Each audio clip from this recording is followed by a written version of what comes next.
সাহাবী বাড়িতে চলে গেলেন। বাড়িতে গেলেন, ওর স্ত্রীর নাম হলো বিবি রোমাইসা। আবু তালহার স্ত্রীর নাম কি? রোমাইসা রাদিয়াল্লাহু তাআলা আনহা। বাড়িতে গেলেন, খুব হুঁশিয়ার, একবার নেককার মহিলা। আসসালামু আলাইকুম। ওয়ালাইকুম সালাম। কি খবর? এবার আবু তালহা নিজের বিবিকে বলছেন, বিবি রে, নবীজির তরফ থেকে এলান হয়েছে, বিবি রে, দাওয়াতের কাজে যেতে হবে, জিহাদের কামে যেতে হবে। তাই আমি তোমার কাছে সালাম ও সভা করলাম, তুমি আমাকে মাফ করে দাও, তোমাকে আমি মাফ করে দিলাম। বিবি রে, যদি জীবনে আমাদের চলাফেরাতে, কথাবার্তাতে, লেনদেনে যদি আমার দ্বারাতে কোনো ভুল হয়ে থাকে, আমার কথাতে, আমার কাজে যদি তুমি মনে কোনো ব্যথা পেয়ে থাকো, তাহলে তুমি স্বামী বলে তুমি আমাকে মাফ করে দাও। কারণ আমি জানি না যে তোমার দ্বিতীয়বার স্বামী মুখ দেখতে পাবো কি পাবো না।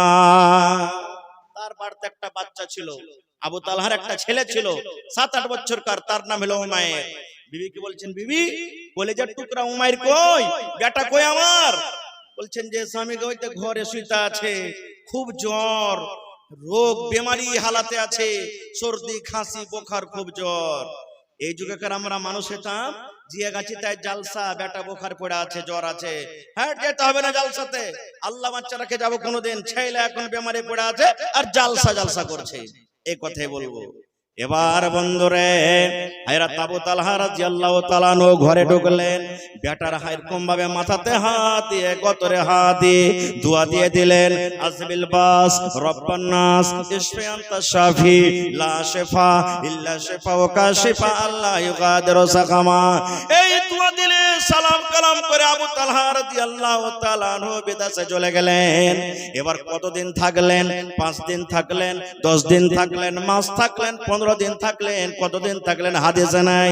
এবারে যখন কাম কাজ শেষ হয়ে গেল, এবার আবু তালহা রাদিয়াল্লাহু তাআলা আনহু বাড়িতে চিঠি লিখছেন, বিবি রে,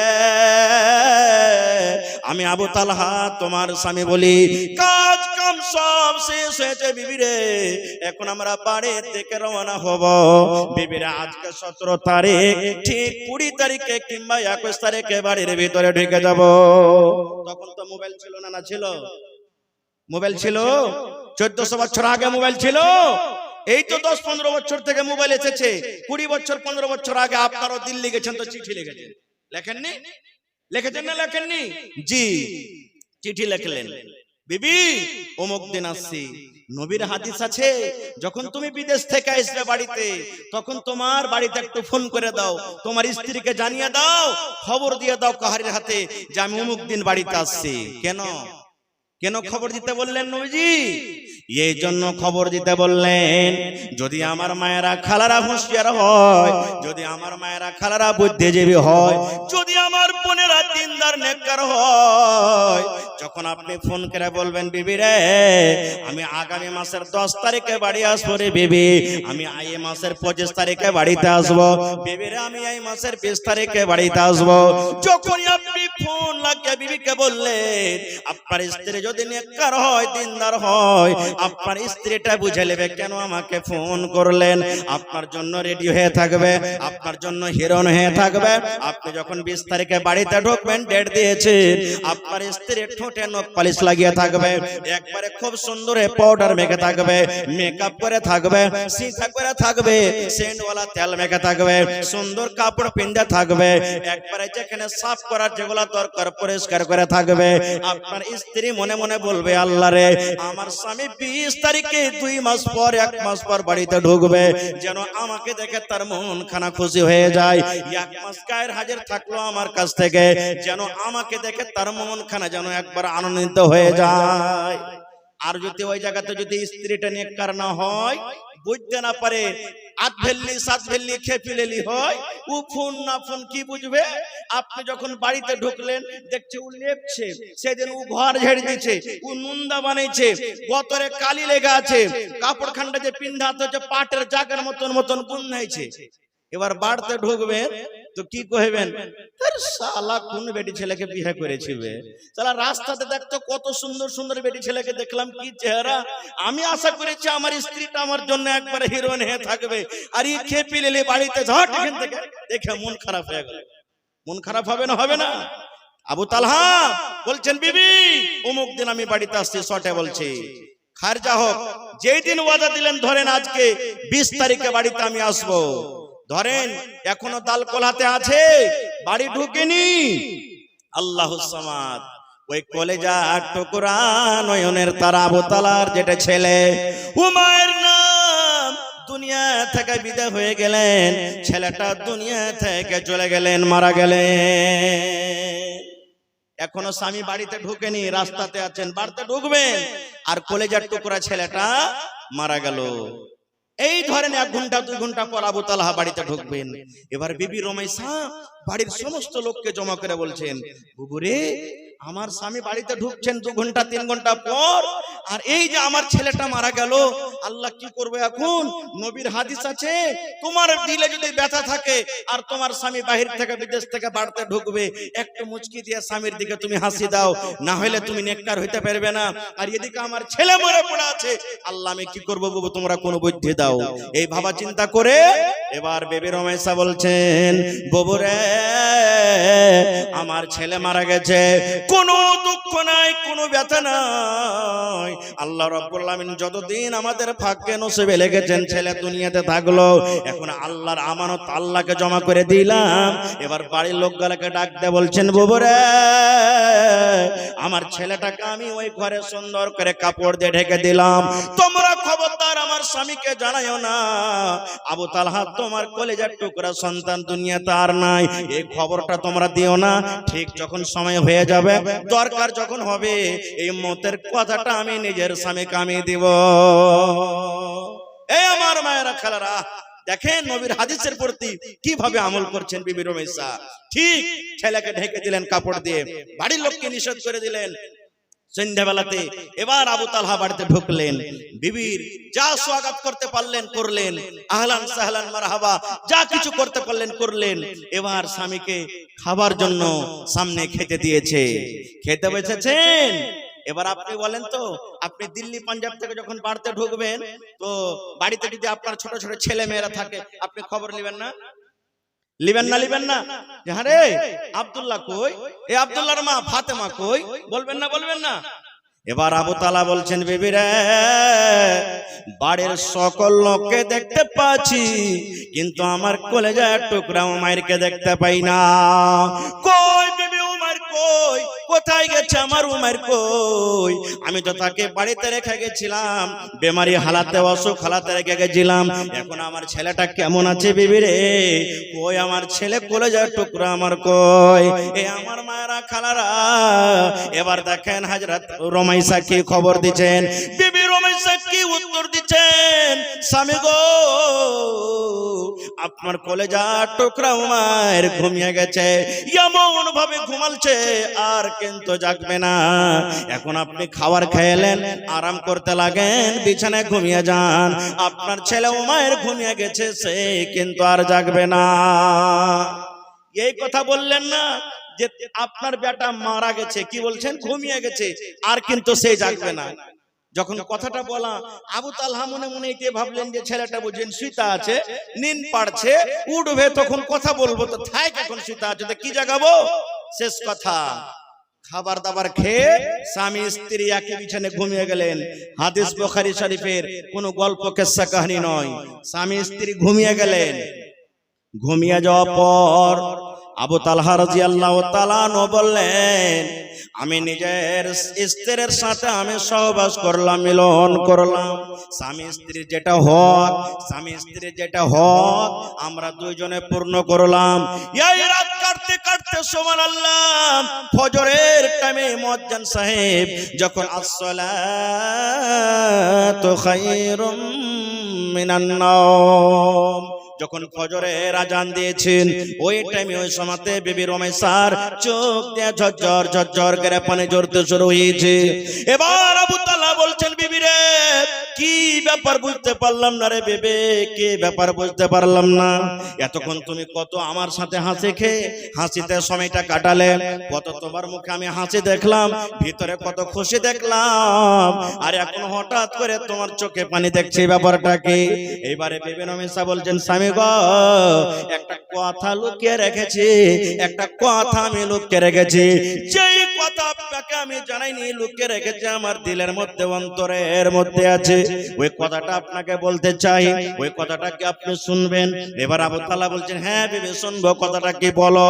এবার আবু তালহা রাদিয়াল্লাহু তাআলার স্ত্রী বলছেন, এ স্বামী গো, যদি কোনো মানুষের কাছে আপনি টাকা ধারলেন, কোনো মানুষের কাছে খাজুর ধারলেন, কোনো মানুষের কাছে গম ধারলেন, তাহলে বলেন ওই ধারের টাকাটা তাকে দিতে হবে না হবে না?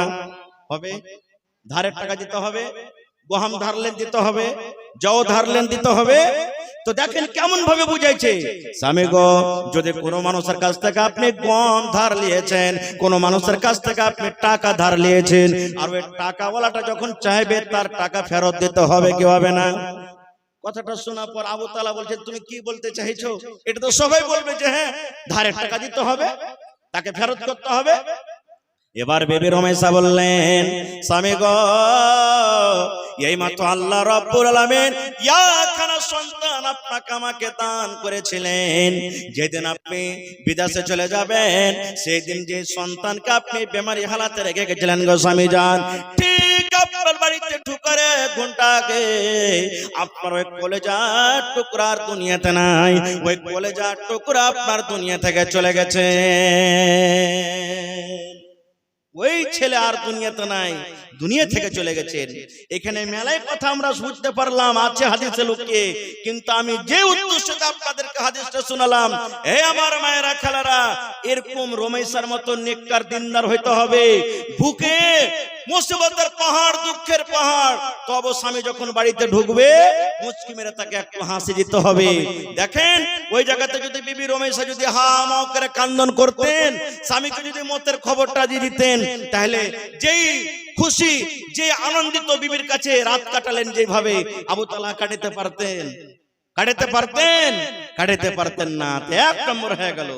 দুই নম্বরে নবী বলেছেন, ওরে সুবহানাল্লাহ, এ আমার মায়েরা খালারা, দুই নম্বরে নবী বলেছেন, কোন মহিলা যেন নিজের স্বামীর আমানতের খেয়ানত না করে। যদি কোনো মহিলা স্বামী বাড়িতে থাক কিংবা বিদেশে থাক, যদি কোনো মহিলা নিজের স্বামীর মালের আমানতের খেয়ানত না করে। আর একটা কথা বলে দি, এ পুরুষ ভাই, বাড়িতে স্ত্রী রেখে 3 বছর 4 বছর 5 বছরকার মতন যে বনে চলে গেছেন, খাটতে খাটতে যায় না, গুনাহ হয়ে যাবে, পাপ হয়ে যাবে। কত ভাই দেখবেন বিয়ে করে নিলে, ই বাড়িতে রেখে দিলে, আর 3 বছর 4 বছর ও মাঠে ময়দানে বিদেশে পড়ে আছে। স্ত্রীটাকে কে দেখবে আপনার? কে কাপড় দিবে? শুধু কাপড় পিনতে আসে না মহিলারা, কত বিচারে আপনারা দেখেন না? বিচার যখন হয়, স্বামী স্ত্রী যখন দেখবেন ঝগড়া বিচার হয়, হয়তো স্বামীটার কোমরে বল নাই, ওই স্ত্রীর কাছে কিছু করতে পারে না, বিচারে ডাইরেক্ট দেখবেন, শুনবেন, ওর কি আমি মুখ দেখে ভাত খাবো? বলছে কে? বলে না। ওই পুরুষকে বলবো, স্ত্রী বাড়িতে রেখে 3 বছর 4 বছর কর মতন চলে যান না। আল্লাহর নবীর সাহাবী উমর রাদিয়াল্লাহু তাআলা আনহু যখন রাজা হয়েছেন, রাতের বেলাতে একদিন ঘুরছেন, কোন বাড়িতে কে মুসিবত আছে, কে খেতে পেয়েছে, কে কাঁদছে, কে বেমারিতে আছে, খবর লিছেন, রাস্তা দিয়ে হাঁটছেন। হাঁটতে হাঁটতে সুবহানাল্লাহ, এখন বাড়ি থেকে খবর আসছে, একটা মহিলা বলছেন আফসোস করে, আল্লাহ রে, আজকে আমার স্বামীর যাওয়া কতদিন হয়ে গেল, আমার স্বামী বাড়িতে নাই, আমি একা একা বিছানায় আছি। আল্লাহ, যদি আজ আমার স্বামী বাড়ির ভিতরে থাকতো, তাহলে আজকে আমি খাটখানা আমি কাঁপিয়ে দিতাম, এই খাটখানা আমি কাঁপিয়ে দিতাম, এই পালঙ্ক আমি ঝুলিয়ে দিতাম, যদি আমার স্বামী বাড়িতে থাকতো। যেমন উমর রাদিয়াল্লাহু তাআলা আনহু কথাটা শুনলেন, শোনা পর ডাইরেক্ট নিজের বেটি হাফসা, নবীজির একজন স্ত্রী হলেন উমর রাদিয়াল্লাহু তাআলা আনহুর বেটি, উমর নিজের বেটি হাফসার কামরাতে রুমে চলে গেলেন। যাওয়ার পর বেটিকে ফতোয়া জিজ্ঞাসা করেছেন, বেটি একটা কথা বলো তো মা। বলছে কি আব্বু? বলছে যে মহিলার বিবাহ হয়ে গেছে সেই মহিলা নিজের স্বামী ছাড়া কতদিন বাড়িতে থাকতে পারে রে মা, একটু ফতোয়াটা দাও তো। স্বামী বিয়ে করে বিদেশে চলে গেছে, নিজের স্ত্রীকে ছেড়ে কতদিন বাইরে থাকতে পারে? এবার যখন কথাটা বলা, হাফসা রাদিয়াল্লাহু তাআলা আনহা বললেন, আব্বা গো, একটা বিহাদারি মেয়ে ছেলে বাড়িতে থাকবে, নিজের স্বামীটা বিদেশে থাকবে, 4 মাস থেকে যেন বেশি না থাকে, যত বেশি থাকবে 4 মাস থাকবে, 4 মাস বাড়িতে থাকবে। যেমন কথাটা বলা, হযরত ওমর রাদিয়াল্লাহু তাআলা আনহু সাথে সাথে চিঠি লিখে দিলেন, একজন সাহাবীকে বললেন, সাহাবীরে তাড়াতাড়ি করে তুমি চলে যাও জিহাদের ময়দানে, যুদ্ধের ময়দানে। যারা বিয়ে করেছো, যাদের বিয়ে হয়েছে আর বাড়িতে স্ত্রী রেখেছো, যাদের বাড়ি থেকে ছাড়া 4 মাস হয়ে গেল, তোমরা তাড়াতাড়ি করে জিহাদের ময়দান ছেড়ে তোমরা বাড়িতে বিবির কাজে চলে যাও। নারে তাকবীর! ভাই মুসলমান, তাহলে একটা কথা কিন্তু আরো বলে দিই, স্বামী স্ত্রীর মধ্যে যদি মিল থাকে, স্ত্রীটা যদি খুশিতে নিজের স্বামীকে বলে, স্বামী গো যাও, তুমি পড়িতে যাও, খাটতে যাও, আমার দ্বারা থেকে কোনো ভুল হবে না, আমার কোনো আফসোস থাকবে না, আমার দ্বারা থেকে তোমার পরে কোনো দাবি ধাক্কা থাকবে না, আমি একবারে ভালোভাবে ইমানদার নেককার হয়ে থাকবো, আমি আপনার আমানতের খেয়ানত করব না, খুশি মনে আপনাকে বিদায় করছি, তাহলে কোনো সমস্যা নাই, কোনো গুনাহ নেই। কিন্তু বিনা স্ত্রীর অনুমতিতে 4 মাস থেকে বেশি কোনো পুরুষ থাকবে না। যেমনই 4 মাস হবে, তাকে আরো বাড়ি বাইরে থাকতে গেলে বাড়িতে আইছেন, একটু হাজিরি লাগিয়ে দেন, ঘুরে ফিরে আবার বিদেশে চলে যান। ভাই বলার অনেক কথা আছে, তবে আর 2 মিনিটের জন্য একটা হাদিস আপনাদেরকে বলি। এ মায়েরা খালারা, কেমন করে আপনাকে নিজের সারামগারে হেফাজত করতে হবে। আল্লাহ রাসূল বলেছেন, এক জামানাতে, বনি ইসরাইলের জামানাতে 3 জন লোক ছিলেন, রাস্তা দিয়ে হাঁটতে হাঁটতে হাঁটতে হঠাৎ তুফান চালু হয়ে গেল, মেঘ চালু হয়ে গেল। এবার বলেন, রাস্তা দিয়ে আপনি হাঁটছেন, ঝড় বৃষ্টি হইতে লাগলে আপনি লুকাবেন না, লুকাবেন না কোনো জায়গাতে? হ্যাঁ না বলেন, লুকাবেন না, লুকাবেন না? লুকাইতে লাগবেন। এবার 3 জন লোক একটা গর্ততে গাড়ি লুকিয়ে গেলেন। যেমনই খালটাতে লুকা, ওপর থেকে একটা বড় পাথর গড়তে গড়তে গড়তে গড়তে এসে খালের মুখ বন্ধ হয়ে গেল। ইয়ারা 3 জন বলছে, হারে ভাই কি হইলো? জান বাঁচাবো বলে গর্ততে ঢুকলাম, আর ওপর থেকে পাথর যে চেপে গেল, আসমান দেখতে পাই না, বাইরের লোককে দেখতে পাই না, এখানে তো কবর হয়ে যাবে, কি করব আল্লাহ, কেমন করে বাঁচবো? তখন বলছে যে ধাক্কা দে তো।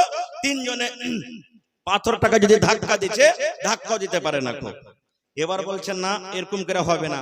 3 জনের মধ্যে আপসের মধ্যে কথা বলা বলি করছে, ভাই রে আর উপায় নাই রে ভাই, মরে যাবো, এখানে কবর হবে। একটা কাজ কর ভাই, জীবনে যদি তোরা কোনো আমল করে থাকিস, ভালো আমল, ওই আমলটা এক অপরকে বলা বলি কর, আর আল্লাহকে বল, আল্লাহ রে, আল্লাহ জি, যদি এই আমলটা তোমাকে রাজি করার জন্য করে থাকি, আল্লাহ তুমি মুসিবত থেকে বাঁচিয়ে নাও। 3টা লোকের মধ্যে নিজের নিজের আমল বয়ান করতে লাগলো। একটা লোকের আমল আমি আপনাদের সামনে বয়ান করছি। একজন বলছেন, ভাই আমার একটা চাচাতো বোন ছিল, খুবই সুন্দর দেখতে, আমার চাচাতো বোন খুবই সুন্দর দেখতে, আমি তাকে ভালোবাসতাম, প্যার মোহাব্বত করতাম, কিন্তু ও আমাকে ভালোবাসত না। আমার ইচ্ছা ছিল একবার তার সাথে আমি জেনা করব, মনের আশাটা পুরা করব, কিন্তু আমার কোনোদিন কথা শুনে না। একদিনকার ঘটনা, আমার কাকাতো বোনটা মুসিবতে পড়ে গেছে, আইসা আমাকে বলছে, ভাই কিছু টাকা দিবে না ধার? এই দিয়ে দিব তোমাকে কিছুদিনের মধ্যে। আমি তখন বললাম, এই মোকাতে মোকা, তুই তো এতদিন আমার কথা শুনিসনি, এখন তোকে ফেরে ফেলবো। বলছে, হ্যাঁ টাকা তো তোকে দিব, কিন্তু একটা কথা শুনতে হবে। বলছে, কি? বলছে, ওইটাই যেটা তুই এতদিন শুনিসনি, একবার আমার কাছে তোকে থাকতে হবে। আপ কি করবে? বলছেন, আমার কাকাতো বোনটা মজবুর হয়ে গেল, যদি তার কথা না শুনছে তো টাকা পাইনে, টাকা না পাইছে তো বাড়িতে মুসিবত, কেমন করে উদ্ধার হবে? সুবহানাল্লাহ। তখন বলছেন, ঠিক আছে আমি রাজি হয়ে গেলাম। দিন তারিখ ধার্য হয়ে গেল, লম্বা হাতে ছোট্ট করে বলছি, দিন তারিখ ধার্য হয়ে গেল, এত টাকা দিব, এত টাকা দেওয়ার পর, এত টাকা দেওয়ার পর সুবহানাল্লাহ রাজি হয়ে গেল। এবার সেই লোকটা বলছেন, গর্ততে পড়ে পড়ে টাকা আমি দিয়ে দিলাম, দিন তারিখ ধার্য হয়ে গেল। এইবারে নবী বলেছেন, এ আমার উম্মতেরা, তারা ভাই বোনে, কাকাতো ভাই কাকাতো বোনে, তারা জেনা ব্যভিচার করার জন্য এত কাছে হয়ে গেল, এত কাছে হয়ে গেল। যেমন একটা স্বামী স্ত্রীর চারখানা জাং, চারখানা পা এক জায়গাতে হয়ে যায়। স্বামী স্ত্রী যখন মিলন করে, পুরুষের দুখানটা পা, পুরুষের দুখানটা জাং, আর স্ত্রীর দুখান পা, স্ত্রীর দুখান জাং যখন চারখানা এক জায়গাতে হয়ে যায়, এরকম ভাবে যখন কাছে হয়ে গেল, এখন তারা জেনা ব্যভিচার করবে। এরকম টাইমে তার চোখ দিয়ে ঝরঝর ঝরঝর করে পানি ঝরতে শুরু হয়েছে। এবার সে লোকটা বলছেন, আমি আমার কাকাতো বোনকে বললাম, বোন রে তুমি কেন কান্দো রে বোন, তোমার সাথে তো আমি জবরদস্তি করিনি, ইচ্ছা মতো তুমি টাকা দিয়ে রাজি হয়েছো, তুমি আমার সাথে জেনা করছো, কেন তুমি কান্দো? এইবারে আমার কাকাতো বোন কাঁদতে কাঁদতে বলছেন, ভাই রে আল্লাহকে দেখে ডরো রে ভাই, আল্লাহকে দেখে ভয় করো। দুনিয়ার কোন মানুষ দেখতে না পেতে গেল আমার আল্লাহ দেখছেন রে ভাই। এই আমার যে সারামগার, তুমি আজকে তুমি আমার কাছে যেছো, এই আমার সারামগার, আমার বডিটার, আমার দেহটার ওই হকদার হবে যে আমার স্বামী হবে। যেই বোতলের মুখ তুমি আজকে খুলছো, ওই বোতলের মুখ ওই খুলবে যে আমার স্বামী হবে, যে আমাকে মোহর দিয়ে আমাকে বিয়ে করে বাড়িতে নিয়ে যাবে, ওই আমার এই সামানের হকদার হবে। আর তুমি আমার সাথে যে গুনাহটা করছো, এটা পাপ গুনাহ, এটা জিনা ব্যভিচার। এই জন্য ভাইরে তুমি আল্লাহকে দেখে ডরাও, আল্লাহকে দেখে ভয় করো। যদি তোমার জাহান্নাম বলে ভয় থাকে, আখিরাত বলে যদি ডর থাকে, আল্লাহকে দেখে তোমার যদি ভিতরে অন্তরে ভয় থাকে, তাহলে দয়া করে তুমি সেই কাজ তুমি বাদ দিয়ে দাও। যেমন কথাটা বলা, সেই লোকটা করতে পড়ে পড়ে বলছেন রব্বুল আলামিন, যেমন আমার বোন আমাকে কথাটা বললেন, আমি আর তার সাথে জেনা ব্যভিচার করলাম না। আল্লাহ তোমার ডরে, তোমার জাহান্নামের ভয়ে আল্লাহ যে আমি সেই কাজ থেকে আমি বাড়ি হয়ে গেলাম, এবং যতটি টাকা আমি তাকে ধার দিয়েছিলাম সেটাও ছেড়ে দিলাম। এবার লোকটা বলছেন, আল্লাহ এই গর্ততে পড়ে পড়ে মাবুদ রে কেউ নাই, আমি এই কাজটা করেছি শুধু তুমি জানো আর আমি জানি, আমার কাকাতো বোন জানে, দুনিয়ার কোনো মানুষ জানে না। আল্লাহ যদি এই কাজটা তোমার ডরে করে থাকে, তোমাকে আমি তোমার জাহান্নামের ভয়ে করে থাকে, আল্লাহ আজকে যে আমি মুসিবতে পড়ে আছি, গর্ততে পড়ে আছি, ওপরে পাথর দিয়ে চেপে গেছে, আল্লাহ তুমি তোমার দয়াতে আল্লাহ সেই পাথর থেকে আমাদেরকে আল্লাহ উদ্ধার করে দাও। দয়ার রাসূল বলেছেন, যেমন নিজের আমলটাকে আল্লাহর সামনে বয়ান করা, যেই পাথর তিনজন মিলে হটাতে পারলেন না, পাথর সর সর সর সর করতে করতে তিন ভাগের এক ভাগ পাথর আপনি আপ হয়ে গেল। নারে তাকবীর। হয়নি, হবে না, হতে পারে না, আমার নবীর সাথে কারো তুলনা। হয়নি, হবে না, হতে পারে না, আমার নবীর সাথে কারো তুলনা। হায়রে তুলনা তো দূরের কথা, ছায়াও মিলে না। হয়নি, হবে না, হতে পারে না, আমার নবীর সাথে কারো তুলনা। হয়নি, হবে না, হতে পারে না, আমার নবীর সাথে কারো তুলনা। সকল নবী রাসূল ছিলেন খোদার দিওয়ানা, দো নয়নে দেখব খোদা ছিল তামান্না। আরে মোর নবীকে ডেকে নিলেন, আরে মোর নবীকে ডেকে নিলেন, দেখবে রব্বানা। হয়নি, হবে না, হতে পারে না, আমার নবীর সাথে কারো তুলনা। হয়নি, হবে না, হতে পারে না, আমার নবীর সাথে কারো তুলনা। ইউসুফকে দেখে যারা আঙ্গুল কেটেছে, তারাকে আমার নবীর রূপ দেখেছে। আরে দেখতো যদি কেটে দিত, আরে দেখতো যদি কেটে দিত কলিজাখানা। হয়নি, হবে না, হতে পারে না, আমার নবীর সাথে কারো তুলনা। হয়নি, হবে না, হতে পারে না, আমার নবীর সাথে কারো তুলনা। হায়রে তুলনা তো দূরের কথা, ছায়াও মিলে না। হয়নি, হবে না, হতে পারে না, আমার নবীর সাথে কারো তুলনা। নারে তাকবীর। ভাই 2 পয়েন্ট হইলো, আর একটা পয়েন্ট থাকলো, একটা আরো হাদিস থাকলো। আল্লাহ বাচ্চা রাখে ইনশাআল্লাহ আবার কোনো দিন। তবে ভাই আজকে যে আপনারা এসেছেন, আমি বলেছি 2 পয়েন্টে কথা বলবো, 1 পয়েন্ট দিলাম, আশা করছি 1 ঘন্টা বুঝিনি হয়ে গেল। আল্লাহ বাচ্চা রাখে, ইনশাআল্লাহ বিষয় নিয়ে কোনোদিন বলবো। তবে দ্বিতীয় পয়েন্ট এখন আপনাদের পালা ভাই। আল্লাহর রহমতে দয়াতে গত বছর আমি এই মজলিসে এসেছিলাম, সুবহানাল্লাহ, আপনাদের দান, আপনাদের মনের উৎসাহ দেখে মন খুশি হয়েছিল ভাই। দেখি সেই গত বছরকার আশা ভরসা এই বছরে ঘুরাইতে পারছেন কি পারেন না। দেখি কোন আল্লাহর বান্দা 10 টাকা 1 টাকা দিবেন তো আমি নিব, কাউকে ফেরত ঘুরিয়ে দেব না। তবে দেখি কোন আল্লাহর বান্দা আজকে এমন জালসাতে আছেন এই কোরআনের জন্য, সুবহানাল্লাহ, এই মাদ্রাসার জন্য 10,000 টাকা কেউ একটা লোক দিতে পারবেন, 5,000 টাকা একটা লোক কেউ দিতে পারবেন, 25,000 টাকা একটা লোক কেউ দিতে পারবেন। দেখি কোন আল্লাহর বান্দা আছেন 1 ডিসমিল 1 কাঠা জমিন মাদ্রাসার জন্য দান করতে পারবেন ভাই। পাশে থাকলে সাটিয়ে দিবেন, মাঠে ঘাটে থাকলে বিক্রি করে যা টাকা হবে দিয়ে দিবেন। কমিটির লোককে বলবো আমার মা খালারকে পিন্ডালে চাদর দিয়ে পাঠিয়ে দেন। চাদর গেছে? মা খালারকে পিন্ডালে চাদর দিয়ে পাঠান। আমার মায়েরা তাও খুবই দামি, আল্লাহর হস্তে আমার মায়েরা খালারও গত বছর খুব দান করেছিলেন, এই বছর ইনশাআল্লাহ করবেন। তো যারাকে দায়িত্ব দিয়েছেন মা খালারকে পিন্ডালে চাদর দেন। আমার মায়েরা খালা টাকা দিবে, সিমেন্ট দিবে, গলার হার দিবে, নাকের দিবে, কানের দিবে, হাতের লোকের আংটি দিবে, পার পায়াল দিবে, ছাগল দান করবে, কাঁসার বদনা, কাঁসার গিলাস, কাঁসার বাটলি সব মায়েরা খালারা কাঁথা গাদলা খুলে খুলে দান করবে ইনশাআল্লাহ। माशाल्लाह माशाल्लाह। सलाम कलाम करबें ना। अस्सलाम वालेकुम जी। जिन लोगों को औरतों के बीच में चंदा करने के लिए तय किया गया है वो लोग मोइन अबुल हसन, रफीक अब्दुल गफूर